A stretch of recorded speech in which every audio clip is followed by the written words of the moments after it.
Hi, thank you for joining us. Look, you don't need a webinar to know that we are in a time of incredible uncertainty for our country, both in terms of health, the economy, and the markets. But I do want to challenge you on today's webinar to look at this national time of pause as a bit of an opportunity. You know, right now, more of us are home, either working from home or doing social distancing from home. And we can use this time of national pause one of two ways. We can either use it to panic about the future, or we can use it to take stock and prepare for the future. And on today's webinar, I think the reason you've joined us is because you'd like to use it to take stock and better position yourself and your retirement assets for what to do as we come out of the COVID-19 pandemic. So I'm Becky Swansberg, and my background and my original career was actually not in finance, but in government and policies. I worked in Washington, D.C. for many years, first in the White House under George W. Bush's first administration, and then on Capitol Hill for a variety of congressmen and the Speaker of the House. And through my work in Washington, I became extremely interested in the way our federal policies impact everyday Americans, and particularly American savers. And to that end, I got very interested in tax policy, savings policy, and how the decisions in Washington and the decisions of our legislators impact the decisions that each of us make in our daily lives as we prepare for the future. Now, you'll probably notice I am not on this webinar alone. I'm here with Martin Ruby, who is, among other things, an actuary. Now, for those of you that don't know what an actuary is essentially the uber math geniuses of the financial and insurance industries. And it's an actuary's job to identify and manage risk. So you can see why having an actuary on today's call is so valuable. Marty has spent his entire career as a CEO leading financial and insurance companies, and as an advisor talking about how you manage risk. Now, in addition to all of those accolades, Marty is also my father. And I want to tell you quickly how we came together to do what we're doing here today. Because my father and I have actually been studying a lot of the trends coming out of the COVID-19 pandemic well before these risks showed up with this pandemic. Several years ago, when I was home from Washington, D.C., I was talking to my father about retirement. My mother is a retired college professor, and my father's still very much working. And I was asking them how they were feeling as retirement kind of was coming up onto the horizon. And my dad said, you know what, Becky, I'm really frustrated. Now, I knew my parents had done a very good job saving. They had had good careers and had good retirement assets. So I probed a little bit and said, Dad, what's making you so frustrated?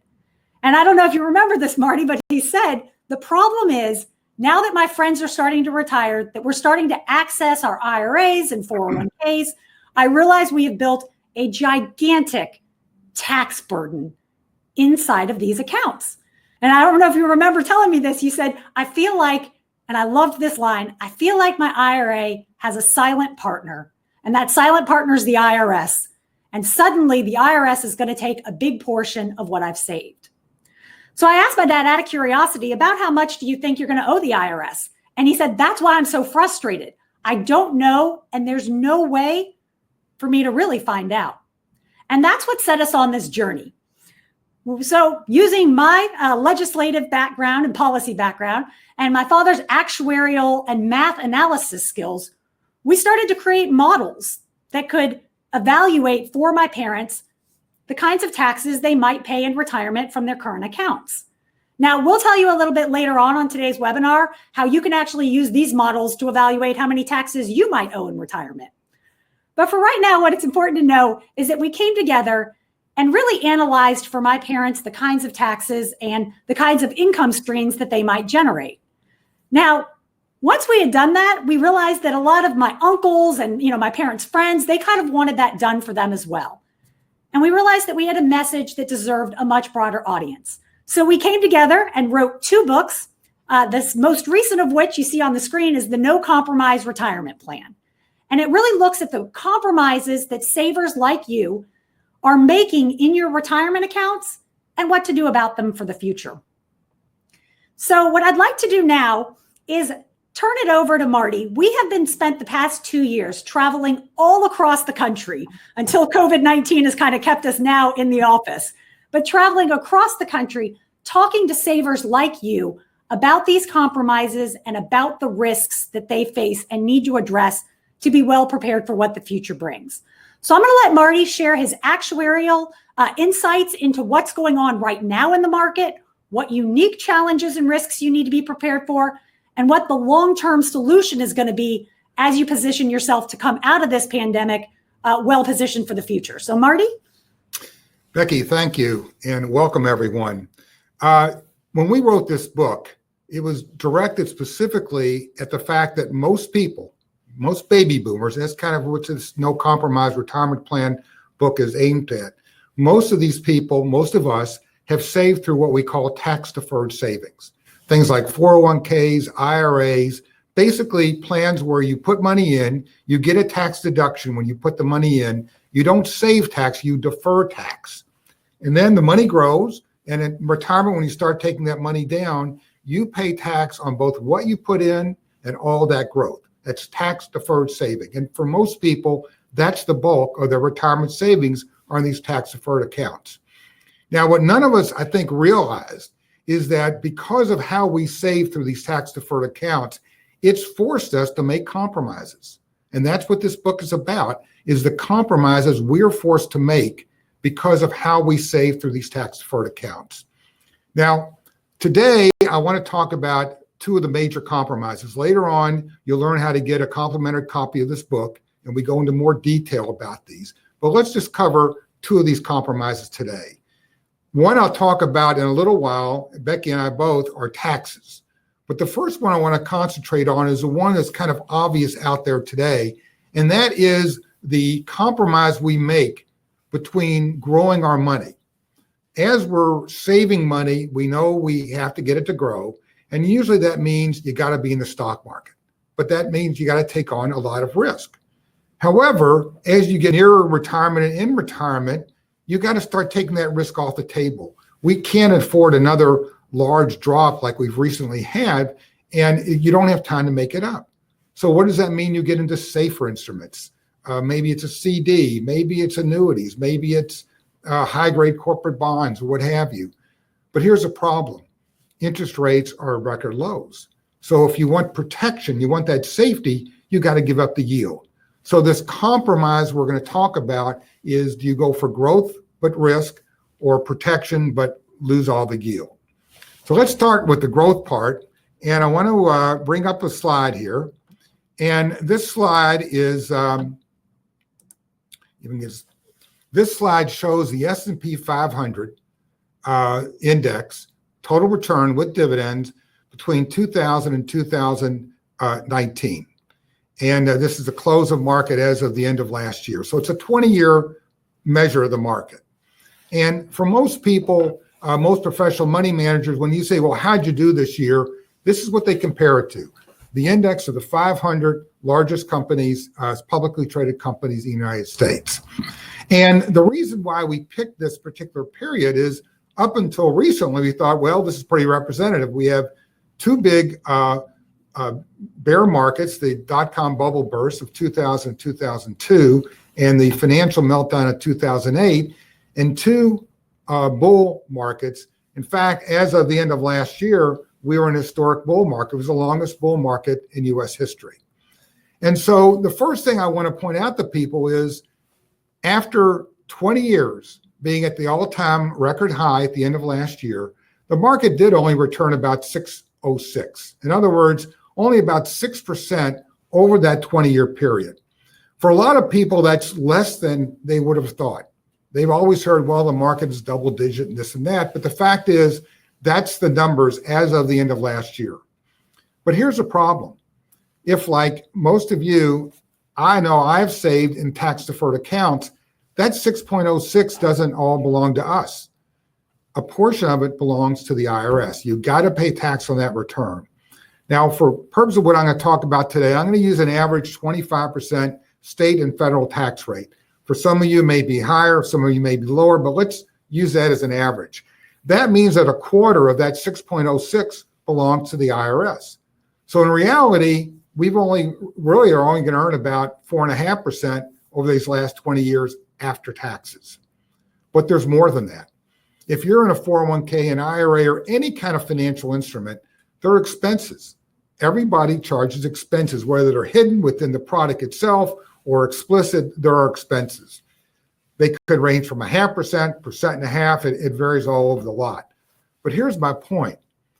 If, like most people, you've relied on the stock market to grow your money over time, after taxes and after fees, probably in your tax deferred account, you've been lucky to get 4%. Not horrible, but certainly not kind of what you'd expect. But now let's update this slide a little bit, because even though we see the impact on taxes on this return, obviously there's an impact on expenses. Finally, after 11 years of a bull market, we're now seeing what is the impact of a downturn in the market on this. So I want to show you another slide. We ran these numbers out just for another 2.5 months. So we went from the end of 2019, which you see here, now to the March 16th of 2020. In 2.5 months, the market gave up almost 24% from its high where it was at the end of last year. And that average return over the entire 20 years, or now 20 years and 2.5 months, went from 606 on average every year to 442. In other words, one bad market period, rather intense, rather concentrated, dropped that return by a quarter. It is kind of incredible how much that 20-year return has been impacted just by that short period of time. So my point here is, I think the last several weeks in the market has shown there's a huge risk to keeping money just simply exposed to the stock market, pure and raw. And as I said, as you get older now, you got to say, well, I can't take on that kind of risk. Now, I don't know if you remember, but our parents, the way they saved money for retirement when they were in retirement is a lot of them would just put money into CDs. They put money in what's called a laddered CD structure, 2, 3, 4, 5-year CDs. Every year they'd roll them over and they'd collect their 4 to 6% interest. And it was relatively easy and relatively simple to do that. Well, we know today that that is a changed market. We can't do that anymore. Interest rates are at historic lows. Now, this is something else that this coronavirus kind of crisis we're in has changed. It used to be that we were in a market where we thought at some point after 2008, where rates did come down, where the Federal Reserve Board and all the central banks in the world slammed rates to zero in order to kind of nurse back the health of our financial institutions. And most people thought at that time, well, a couple of years later, we'll kind of be back to historic levels of interest rates. That didn't happen. For 11 years, the Fed kept rates very, very low. We thought there was a couple years ago, when they might be coming up a little bit, then they came back down. And now what's happened? Now we see rates even lower. In fact, Treasury bills at one point got to a negative yield, which means that you were paying the Treasury for the privilege of holding their securities. So I think that people are starting to realize that this kind of era of low interest rates may be with us, possibly for the rest of our lives. It's hard to see with the deficits and the way they're growing today and all the other turmoil that's going on. It's hard to see, if we couldn't get the rates up in 11 years since the financial crisis of 2008, why they would all of a sudden come up soon. And so what we have is what we talk in the book about a saver's dilemma. And this is something that we as a kind of retiree generation are going to have to grapple with, probably, I think, for the rest of our lives. And that dilemma is as follows. On the one hand, you want to have the growth, and that means being in the stock market. But that is very risky. On the other hand, as you get into retirement, you've got to take that risk off the table. And what that means is you're into instruments that have practically no return, no yield to them. So we're all faced with this saver's dilemma. What do we do? How do we generate not just some gain from our portfolios, but also some actual income that we could spend in our retirement years. Now, we're going to talk in a little later about a couple different ways. There are ways to do this. And one of the good things that I think is the advantage of people working with retirement advisors like we are today is that they have some solutions. We're going to talk about a couple later on, but there's no question that you are limited. If you want to deal with this saver's dilemma, your limit is what you can do. And you got to think very hard about what are your choices and optimize and make sure your portfolio is kind of taking advantage of those choices. So that's the saver's dilemma. Now, we know that is one aspect of what's going on. It's kind of the obvious aspect because of the coronavirus, the whole COVID-19 crisis going on. We've seen turmoil in the financial markets. Stocks have gotten very volatile, interest rates extremely low. However, I believe there is an ongoing, long-lasting effect that people aren't focused on yet, and that is the effect on taxes. And so we're going to get into that in a second. But what I want to point out is we are running multi-trillion-dollar deficits now. Before the crisis, we already were thinking about a $1.4 trillion deficit.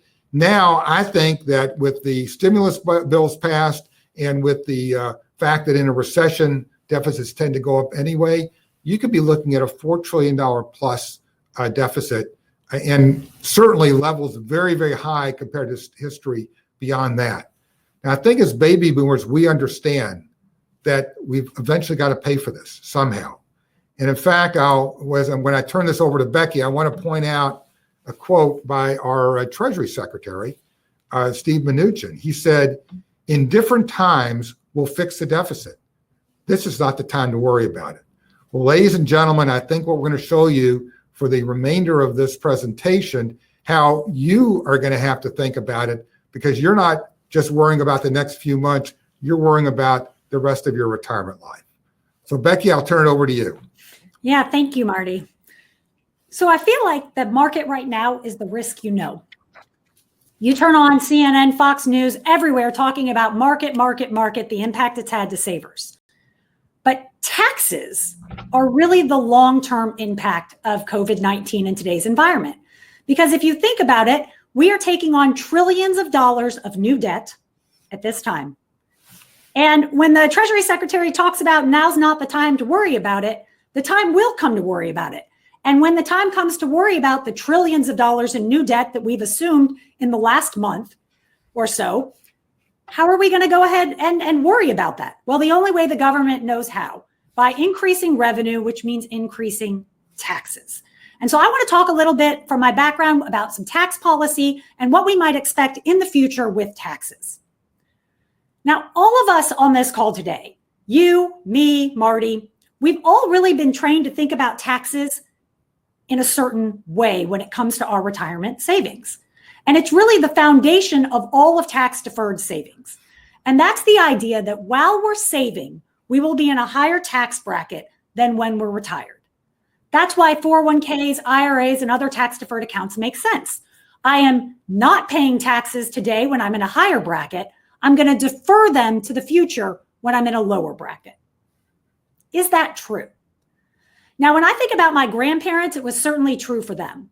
My grandparents were part of the greatest generation. Both of my grandfathers fought in World War II, one in the Pacific and one in the European theater. And when they retired, what did they do? They really sucked everything in. They felt that fixedness of a fixed income. And they stopped traveling and taking vacations. They started getting, 99-cent senior coffee at White Castle. They really lived on a limited budget, and in that way, spent a lot less than they did when they were working. But now I look at my parents, and my parents, like most of the people on the call today, are baby boomers. What's their retirement going to look like? Well, I can tell you, as my parents see retirement on the future, what are they doing? They are going to every new restaurant with their friend that opens in our city. They are traveling all over the country and all over the world. Once airlines let us travel all over the world again. They recently bought a lake house up in Indiana so that their grandkids, the most important thing to any grandparents, have somewhere to go and enjoy, kayaking and hiking, and we can be together as a family. The point I'm making is that for baby boomers, sucking everything in and spending less in retirement doesn't seem to be the way they want to go. And that's because I think my grandparents' generation really saw retirement as the place you go to live carefully and wait out death. For my parents' generation, for the baby boomers, that's just not the case. Retirement for my parents is the reward that they have earned for years of hard work and hard savings. And they want to enjoy those retirement years fully. And if they want to maintain their lifestyle in retirement, what do they also have to maintain? Their income in retirement. And that's why I think that really the foundation of tax-deferred saving is starting to crumble. And it's really leading us to something that I like to refer to as the great American savings myth. And that is the myth that our tax rates are going to be significantly lower in the future than they are today. And I want to take you through a few reasons that I think both from the economy and from tax policy and tax law, that could be the case. All right. There are three real ways that we could end up paying significantly more taxes in the future than we are now. And I want to run through those quickly. The first is that your tax bracket can change. And this is really the idea behind tax deferred savings, right? You're in a higher tax bracket while you're saving the money, you defer it and pay taxes when you're in a lower bracket. That was really based on the idea that most people do not see themselves earning more income and going into a higher bracket in retirement. That's probably true for most of the people in this call. But that doesn't mean that your tax bracket isn't going up in the future. And in fact, we know your tax bracket is going up in 2026. Why is that? Well, if you remember at the end of 2018, Congress passed and the president signed into law comprehensive tax reform, those Trump tax law. And that law reduced tax rates and tax bracket rates on millions of Americans, myself included. What's easy to forget is that those tax rate reductions were temporary. They sunset in 2025, which means that unless Congress acts to change it, all of our tax rates are going up in 2025. And if you historically look at most major tax packages going back to the Kennedy tax cuts, Congress mostly lets them expire because the political usefulness of those lower tax rates have already been used up by a past Congress, and it's time to do something new. So I think that there's a very, very good chance when the current tax bracket reductions expire in 2025, we'll all see our rates going up in 2026. Now, I've held this belief for the past couple years, just looking at our deficit spending and kind of entitlement spending in our country. March of this year doubled down my belief that tax rates are going up. Because as Marty mentioned, we have trillions of dollars of new debt with the stimulus packages that have been passed. How are we going to have to get that debt paid off? Higher taxes. So I think if at the beginning of the year you were pretty sure tax rates were going up in the future, now it feels almost guaranteed. And that's one way that you could end up paying more in taxes in the future than you do now. But it's not the only way. And I think these other two ways are ways that we're going to see taxes go up in the future because they're what I might call stealth taxes or stealth ways that taxes can go up. Because congressmen do not want to vote on tax increases for their constituents. They're happy to let tax reductions expire, but they don't want to have to vote on a raise on your taxes. So what is Congress going to have to do? Our government leaders are going to have to find new ways that you can pay more taxes without them having to vote to raise your tax brackets. The first thing is around deductions. And I think we're going to slowly see deductions be pulled back. We saw a little bit of this standardizing the deductions under the Trump tax law that was passed at the end of 2018. If previously you had $100,000 of taxable income and you could deduct $20,000, now you have $80,000 of taxable income. If instead Congress votes and you can only deduct $10,000, you now have $90,000 of taxable income. Did your tax bracket change? No. Do you end up paying more taxes? Absolutely. The third way is really new taxes that Congress can pass that they don't have to call taxes. This could be, we've seen a little bit of this. This could be anything from right now, your Social Security, up to 85% of Social Security can be subject to taxation. Well, Congress could pass tomorrow that up to 100% of Social Security income could be subject to taxation. Did they change your tax bracket? No. Do you end up paying more in taxes? Yes. These kind of self-taxes can have a trickle-down effect. If you think about your Medicare Part B premiums, which are based in part on the last several years of income, the more taxable income you have because of self-taxes, the higher your Medicare Part B premiums are.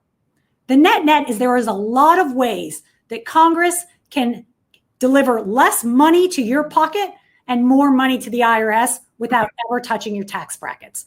So I would encourage you not to only consider tax bracket rates when you think about where your taxes may be going in the future. This really is, I think, what COVID-19 has helped uncover. We're all very aware of the market risk that exists right now, but equally important to that, and you must absolutely prepare the same way you're preparing for market risk, for legislative risk and tax risk. And when you save in a tax-deferred vehicle like a 401k or IRA, all of your future taxes are subject to that legislative risk. They're subject to Congress changing the rules. It's hard to remember back to when the Secure Act passed and went into effect at the beginning of this year. But there was a great quote from a CPA that he shared when the Secure Act passed. And what he said was, our tax code when it comes to retirement is all written in pencil. And it's absurd to think that the tax code we live in today is going to be the same code for the next 30 years of your retirement. So I want to make sure that as much as we're focused on market risk, we are equally looking at that legislative and tax risk in your portfolio and your retirement assets. This really kind of speaks to the difference between what I would call a micro and macro approach to taxes. Most of us have been trained to think about retirement taxes through a micro lens. And a micro lens has a goal of reducing your taxes in a given year. And that's why we have tax deferred saving, because I can deduct or defer taxes on a certain portion of my income this year. What I hope you will take from this webinar, and what is a passion of Marty and I, that we go and speak to audiences across the country, is that instead you take a macro approach to taxes in retirement. And the goal of a macro approach is not to reduce your taxes this year. It's to reduce your lifetime taxes in retirement. Now, you are incredibly fortunate to have an advisor in your community that understands this macro approach and understands helping clients prepare and plan for a macro view on their retirement taxes. Because there are a lot of communities where no one is helping savers like you with this macro mindset. And I think that it's one of the most important risks that the average saver is missing. Now, this is all good and grand as theory, right? You can say, thanks, I'm glad I joined this webinar, and now I know about this theory of a macro and micro approach. But how does it play out? Well, I want to take you back to the story we started this webinar with, and that's my parents and their retirement assets. And I talked that we had made some models and reports to try to analyze the taxes my parents might be paying in that macro view. And I'm going to hand it back over to Marty and let him take you through what we found out was the truth for my parents and their account. And then when Marty's done, I'll show you how you can actually use these same models and reports to analyze your potential total taxes in retirement. So Marty? Thank you, Becky. So what I want to show you is a sample of a report. And it was really the first analysis I did. We have other ones available now through our people we work with out in the industry. But the one I want to focus on today answers a basic question. I've saved through a tax-deferred account, IRA or 401k. I've accumulated so much money. From this point forward, how much taxes will I have to pay because I saved tax-deferred? And so I actually looked for that answer on the internet, couldn't find it, and that's why we developed our own type of report. So here's what you see here. We have a 500,000. I use a 66-year-old because, quite frankly, that's how old I was a few years ago when I first thought about this. A 66-year-old with a 25% tax liability. Now, the model can assume anything you want. We've assumed 25% for now, federal and state. And again, we've assumed that taxes won't go up for this purpose of this one model. And we've assumed that the IRA will grow at 5% a year. So while you're waiting to take income out, it'll keep on growing. And so the question is, how much does this $500,000 of current value IRA generate in future taxes? And so we looked at three different taxes. One is distributions. Anytime you take money out of your IRA, a traditional IRA is going to go on your tax return. It's included as ordinary income. Now, if you go to your CPA and you ask your CPA, hey, what's a way I can minimize taxes this year, a micro view, what he or she will say is, well, don't take as little as you're required to take out of your IRA. So we're going to follow that advice. It's conventional advice. So what we're going to say is, well, I won't take anything out of my IRA. However, the IRS is something called an RMD, a required minimum distribution. And what they say is, starting at age 72, you must start taking money out of your IRA. It's called an RMD. Now, why does the IRS make you do that? They've been waiting patiently for your tax dollars all these years. Now it's time to pay up.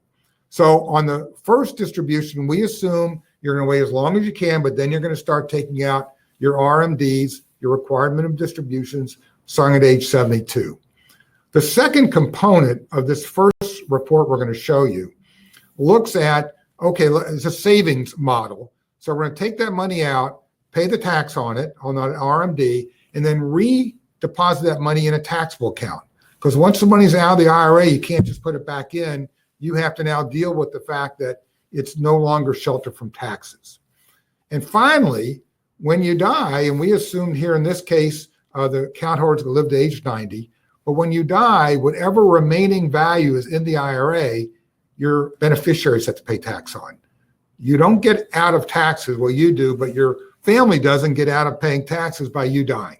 Somebody's going to be taxed on that money before it can be used. Now, I want to pause for 1 second and talk about inherited IRAs, because I think there's a huge, huge tax risk in this that people have got to realize. Let's take example one. You leave money to your kids, your grandkids. Well, when you think about it, that's not a really nice legacy to leave somebody with strings attached, because now you're saying, instead of me paying taxes, now you have to pay taxes on it. And it gets even worse than that, because you got the benefit of these tax deductions while you were making contributions. But now when it comes time to pay the taxes, it's your kids and grandkids that have to pay it. And they may very well be at much higher tax rates than when you put that money in.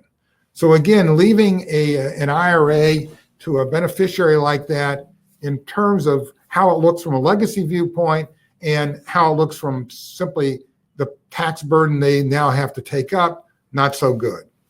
But it gets much worse than that. Because generally, you have a married couple, they've been using this IRA to follow their joint expenses. And typically, when the first spouse dies, the remaining spouse inherits the IRA of the other spouse. Well, there's now something that people are calling a widow's penalty or widow's tax. And this is how it works. When you were married, when both of you were alive, you were filing most likely a joint tax return. And you got certain breaks because you were filing as a married couple. However, the year after the first death, the remaining spouse now has to file as a single taxpayer. They pay much more taxes per dollar of income. So think about the impact of this. You've left an IRA, your spouse gets it, and now on the exact same amount of money you've saved, and by the way, it doesn't matter whose IRA this came from, you or your spouse's, you now have a spouse who's looking at using this IRA and generating income, and he or she is paying a lot more taxes because they're now filing as a single taxpayer. It's called a widow's penalty. It's real. And again, it's another huge risk you take because of how you've saved and its impact by taxes. But regardless of that, we look at these three elements. And so you can see on the slide here that the first element, the RMD, taxes on RMDs, this $500,000 IRA will generate $158,000 of taxes. On the kind of reallocated money that's no longer sheltered, another $69,000 of taxes. And finally, because this IRA is continuing to grow, there's another $110,000 of taxes that are due that the beneficiaries will be paying. So in total, this example, this $500,000 IRA is going to generate in the next 24 years between age 66 and 90, $338,000 of taxes. Now, does that number surprise people? I think a better question is, does it disgust people? I know it disgusted me. I said, this is unbelievable. This number is huge. Now, your IRA will keep growing, but up until now, 2/3 of what my savings and all the effort I put into it and all the sacrifice I've made have been gone to pay the IRS. I said, there's got to be a better way. There's got to be a way to reduce that liability. So what I looked at next was saying, okay, let's think conceptually that instead of just keeping all of our money in that tax-deferred IRA and letting it run until we're no longer around, what if we did what's called a Roth conversion? What if we took that same money, get the tax that we owe today, paid at today's lower rate, as Becky described, most likely a much lower tax rate than we're going to see in the future, and then let everything run tax-free? So now you see that $500,000, you convert it, you get rid of that 25% tax liability. It's 125. And from then on, both the money you take out of that Roth and the money that your heirs get, it's all tax-free. So you've reduced that $338,000 risk that could probably be higher if tax rates go up in the future to a known $125,000. It's called a Roth conversion. It's one way that you can actually kind of save literally hundreds of thousands of dollars of taxes and eliminate that tax risk going forward. However, I'm an actuary, and I've been around this stuff literally for 48 years now. And I said, there are other parts of the code that I could save under that actually might have advantages over a Roth. And so let me tell you a little bit about what I did for my own IRA. This is my own thinking, but I think it's going to probably apply in a lot of other cases too. I show a picture now of Title 26 of the U.S. Tax Code. This is how you and I are taxed today. It's the law. And for example, if you go to Section 401k of Title 26 of the Tax Code, that's in fact where 401k plans get their name from. It's in Section 401k of the code. And it simply says, if you're going to save in a 401k plan, you are ruled by the taxes, restrictions, rules as embedded in Section 401k of the code. If you're in an IRA, you're Section 408. If you're a school teacher, you're in 403b. If you're a public employee, you might be in 457. Here's the point. The 400 section of the code is how most people save today, and it's that tax-deferred part of the code. However, there's no law that says you have to save under the 400 section. So what I know that I've done with my own money that made a lot of sense to me is that I looked at a different part of the code. I looked at Section 7702. Now you might say, well, he's getting kind of geeky here. What's Section 7702?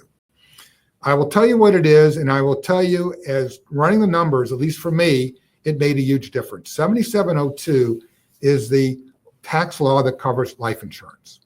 Now, I'm not talking about any kind of life insurance. I'm talking about specifically a product that I've used to my advantage that is called Index Universal Life. It's an accumulation type product.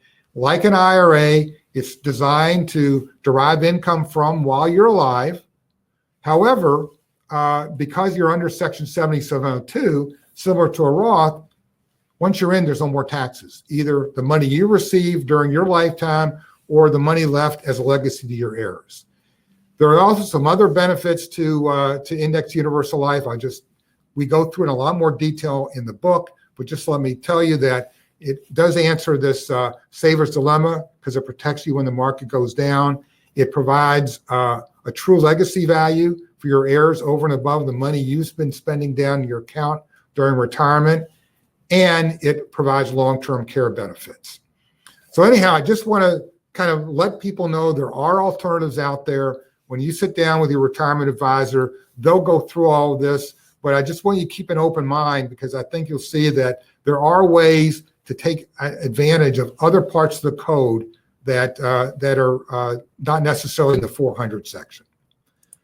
So what I want to do now is really hand this back to Becky, but really, because we're about almost done now, but I really want to stress to people that if you're a baby boomer, you are at a decision point today. You can decide, in the case of the example I gave, to just stay where you are today, do nothing, keep your money in your IRA, your 401k, and let it go for the rest of your life, and kind of resign yourself to paying that, in my example, $338,000 in taxes. And again, no protection against rising tax rates. Or you could take some action today. Limit that tax cost to $125,000. Remember, you already owe taxes. It's just a question of when you pay them, and get away from all this tax risk. So with that, Becky, I'll give it back to you to close up. So you've probably noticed we are big believers in tax diversification. Big believers in tax diversification. And when I looked at my parents' kind of outcome of these models, here's what hit me. If you have saved in a 401k or IRA, there is a mandatory minimum amount of taxes you owe. If you cash that account out today, you owe the IRS taxes. And if anyone tells you that they can get you out of owing the IRS your mandatory taxes, you should run, because they're not telling the truth. In my parents' case, it was $125,000 that they owed just based on the way they had saved. But when we ran this report, I saw that my parents were projected to pay $338,000 in taxes, which says to me they have $200,000 of optional taxes that they're going to pay based on the way they save if they've refused to diversify. And each and every one of you in your retirement accounts today have a mandatory tax that you owe to the IRS, and you likely have optional taxes based on the way you've chosen to pay that you're being projected to owe. So what I want to leave you with on today's call is that you have to understand your optional taxes. You cannot be and make informed decisions about taxes in retirement if you don't have information. And that's why it is so important to book a call with your advisor and start to understand the optional taxes that you may be projecting to pay in your retirement account right now. So here's what we're going to leave you with. One, we will get you a complimentary copy of our book. This has been a briefer call, but we'll let you see the entire story and how it unfolds. But two, if there is one thing I urge you to do, going back to how we started this webinar, we are in a time of national pause. You can use that pause to panic about the future, or you can use that pause to prepare for the future. The best thing you can do to prepare is analyze those taxes in your retirement strategy and decide, if you have optional taxes, what you want to do about them.